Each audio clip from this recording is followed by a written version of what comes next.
ശരിയാണ്, നമ്മൾ കാശ് കൊടുക്കുന്നു, നമ്മൾ ഭക്ഷണം മേടിക്കുന്നു.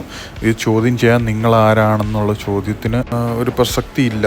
എന്നിരുന്നാലും 2024 UNEP റിപ്പോർട്ട് അനുസരിച്ച് ഇന്ത്യയിൽ ഓരോ വർഷവും ഏകദേശം 72 ലക്ഷം ടൺ ഭക്ഷണമാണ് പാഴാക്കുന്നത്. ലോകത്തിൽ വെച്ച് ഏറ്റവും കൂടുതൽ ഭക്ഷണം പാഴാക്കുന്ന രാജ്യങ്ങളിൽ ചൈനയ്ക്ക് ശേഷം ഇന്ത്യ 2ാം സ്ഥാനത്താണ്.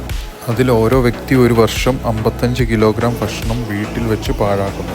78 മില്യൺ ടണ്ണ് ഫുഡ് വേസ്റ്റ് ചെയ്യുന്നുണ്ടെങ്കിൽ ആനുവലി, മറ്റൊരു ഭാഗത്ത് നമുക്ക് റിപ്പോർട്ടിൽ വായിക്കാൻ സാധിക്കുന്നത് ഏകദേശം ലക്ഷക്കണക്കിന് ആൾക്കാരാണ് വിശന്ന് കിടന്നുറങ്ങുന്നത്.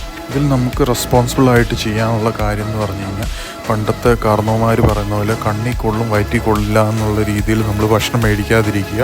ഇതൊരു ഇൻഫോർമേറ്റീവ് വീഡിയോ ആണെന്ന് നിങ്ങൾക്ക് തോന്നുവാണെങ്കിൽ നിങ്ങളുടെ അറിയുന്ന ഫ്രണ്ട്സിനും റിലേറ്റീവ്സിനും ഇതൊന്ന് ഷെയർ ചെയ്ത് കൊടുക്കുക. Thank you for watching AK's food planet. Take care. Solo food challenge